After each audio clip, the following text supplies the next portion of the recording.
Being successful in YouTube nggak gampang, nggak mudah, karena saingannya banyak. Dan itu yang biasanya kita ngomong ke anak-anak kita. Nggak semua orang bisa sukses di YouTube, nggak semua orang bisa jadi influencer, bener.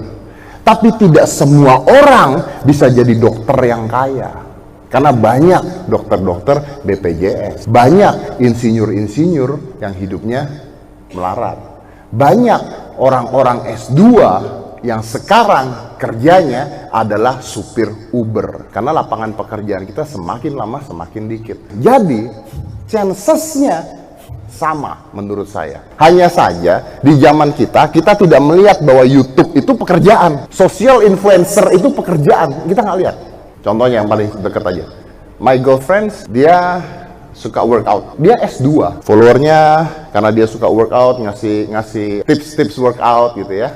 Followernya sekarang sekitar, saya lupa, 150.000 lah. Ini, kan biasanya kalau misalnya toko atau segala kan suka endorse misalnya kayak alat olahraga ini, atau misalnya teh yang buat detox dan sebagainya. Minimal penghasilan dia, kita nggak bicara besar, minimal penghasilan dia sebulan 10 juta. Kerjanya dia apa? Nggak punya kerjaan. Di rumah doang. Sambil olahraga, iseng-iseng, foto, cepret, ngasih tips gitu. Terus saya tanya sama dia, kamu nggak mau kerja di kantor? Kalau Anda jadi dia, Anda akan ketawa.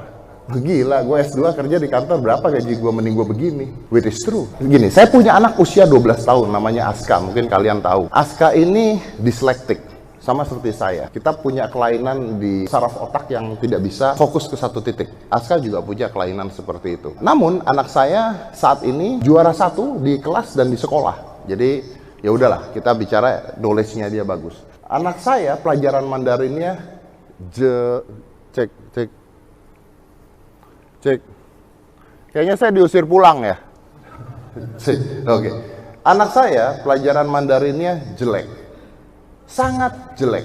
Karena dia juara, maka dia stres karena pelajaran Mandarinnya jelek. Dan ketika dia stres, saya marahin anak saya. Kenapa kamu harus stres? Ya karena kalau misalnya, because if I don't do this, I will not be number 1 again in the school. Dan saya nanya, siapa yang minta kamu jadi nomor 1 di sekolah tuh siapa? Buat papa, yang penting naik kelas doang. Nggak perlu jadi nomor 1. Itu juga naik kelas tuh bukan gara-gara papa pengen kamu pinter, enggak. Soalnya kalau kamu nggak naik kelas, papa bayar lagi. Itu doang. Yang penting naik aja, udah gitu doang. Udah penting naik. Udah. Banyak orang tua yang salah. Salahnya begini, kalau seandainya Anda punya anak menggambar di sekolah pinter, tapi matematikanya jeblok. Zaman saya dulu, ini kejadian di hidup saya, matematika saya jelek, menggambar saya bagus. Saya dimarahin sama orang tua saya, sama ibu saya. Kalau ayah saya nggak pernah marah saya jelek, saya nggak naik kelas 2 kali anyway. Itu bukan sesuatu yang membanggakan, tapi menarik untuk diceritakan.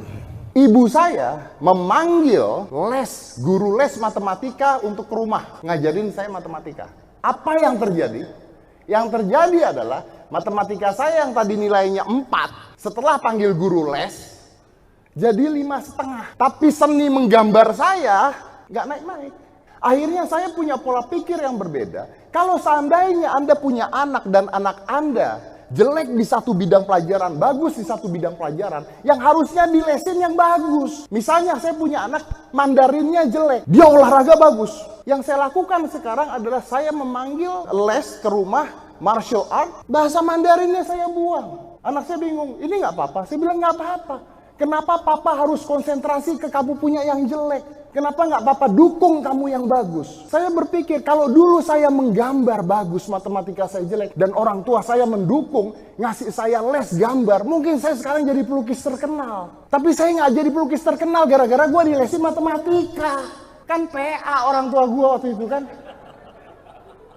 Kalau seandainya bahasa Indonesia Anda bagus, matematika Anda jelek, panggil guru sastra. Ajarin bahasa Indonesia anak Anda. Anak Anda akan jadi novelis terkenal. Dibandingkan jadi novelis kagak.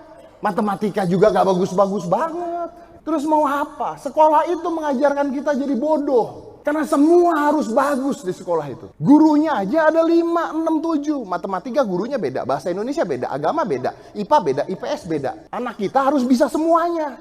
Kalau mau adil, gurunya 1. Ayo ajarin semuanya. Gurunya aja nggak bisa ngajarin semuanya. Tapi ngarepin anak kita bisa semuanya. Itu udah nggak masuk akal. Nah, balik lagi menjawab pertanyaan Anda. Saya membebaskan anak saya untuk jadi apa aja. Dia sama dengannya, dia pengen jadi YouTuber. Dan nggak saya bantu. Saya tuh bukan selebriti yang jualan anak. Kalau Anda lihat kan banyak selebriti yang anaknya dijualin endorse. Bikin video bareng sama anaknya, cara TV sama anaknya. Saya enggak. Anak saya biarinin jalan sendiri.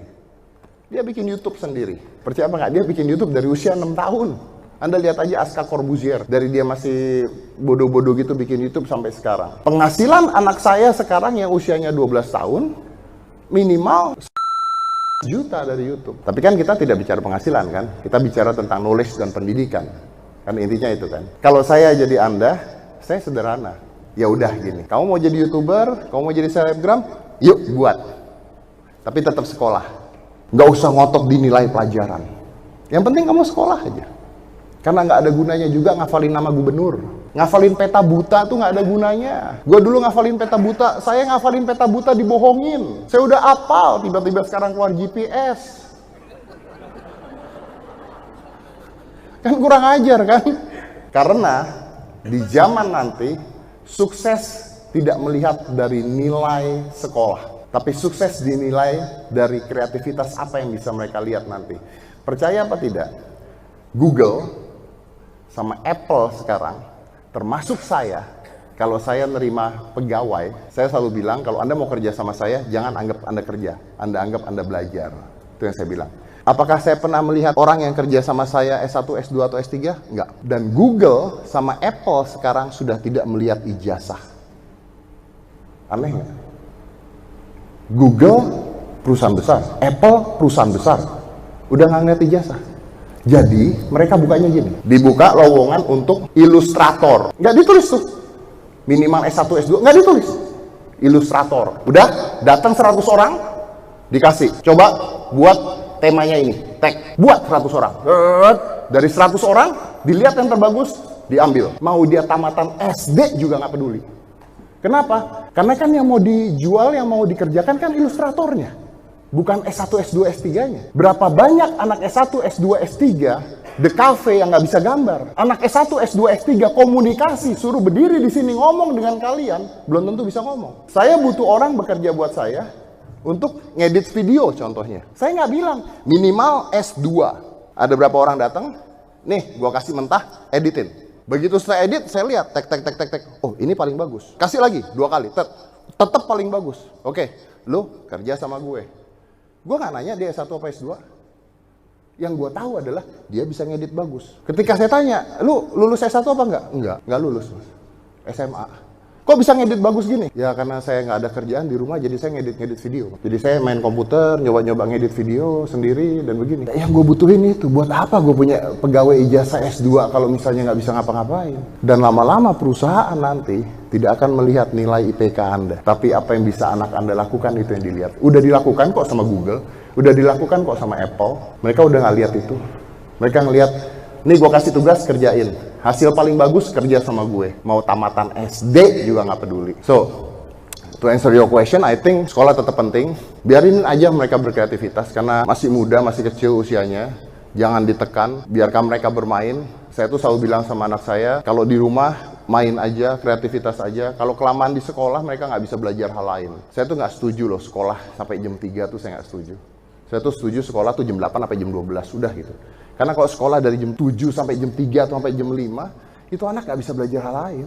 Itu anak belajar semua yang sama, nggak bisa belajar hal yang lain. Ketika mereka bilang mau jadi YouTuber atau mereka mau bilang mau jadi apa, dukung aja.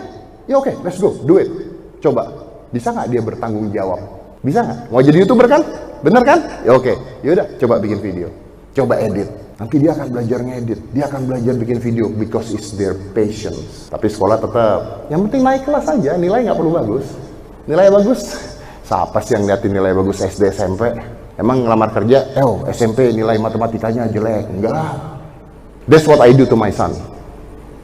Of course, different parents have different opinions. At least menurut gua di zaman sekarang, realitanya adalah seperti itu.